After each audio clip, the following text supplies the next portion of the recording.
Hello, thanks for taking a few minutes again.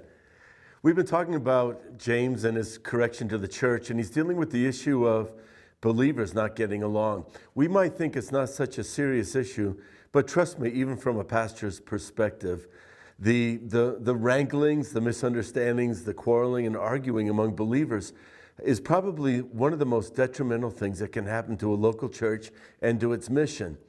So as we're reading these verses here in James chapter 4, starting to read at verse 9, we find out that James takes it very seriously. Wait till you hear the language he uses to address and to correct those who are not walking peacefully inside the body. Here's what he says. Submit to God. Well, that's a good one. We saw that before. Resist the devil and he will flee from you. In other words, be willing to be submitted to the Lord and don't give the devil any opportunity. Here's the second thing he says is draw near to God and he will draw near to you. That's a beautiful verse right there. He's just reminding us that whenever we're in poor relationship with our brothers and sisters, the real crux of the issue, the real battle that we're facing is our relationship with the Lord. And he says, draw near to God. I love this beautiful promise because it's one that I've laid hold of many times. When I need the Lord the most are the times when I don't feel as though necessarily I'm sensing his presence. And so I rest on this promise that says to me, draw near to God and he will draw near to you. There's no if or ands or buts about it.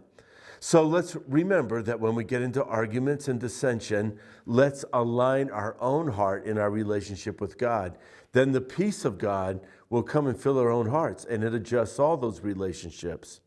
Then he says this, cleanse your hands, you sinners, purify your hearts, you double-minded, be miserable and mourn and weep. Listen to that language. What he's saying here is, weed your own garden. Take care of yourself. Cleanse your hands. Don't try to wash everybody else's hands. Wash your own hands. He says, purify your hearts. Don't be double-minded in any way. So this is just a really good reminder. When I get frustrated with someone else, they might actually have wronged me. But the Lord would say, but go to your own heart. Go to your own relationship with God. Don't be double-minded yourself. And then he says, be miserable, mourn and weep, let your laughter be turned into mourning and your joy to gloom. In other words, take it seriously when you are in a bad relationship with someone else. It's a time to put aside frivolity and just going after other things. And he says, weep over it, mourn over it, adjust, correct. Well, why would I want to do that? Because I love God's purpose so much. So I pray for myself and I pray for you as well. I pray that in our church and in your church, if you attend another church, that you would just be saying, Lord, my broken relationships, I weep over them. I mourn over them. I'm getting right with you.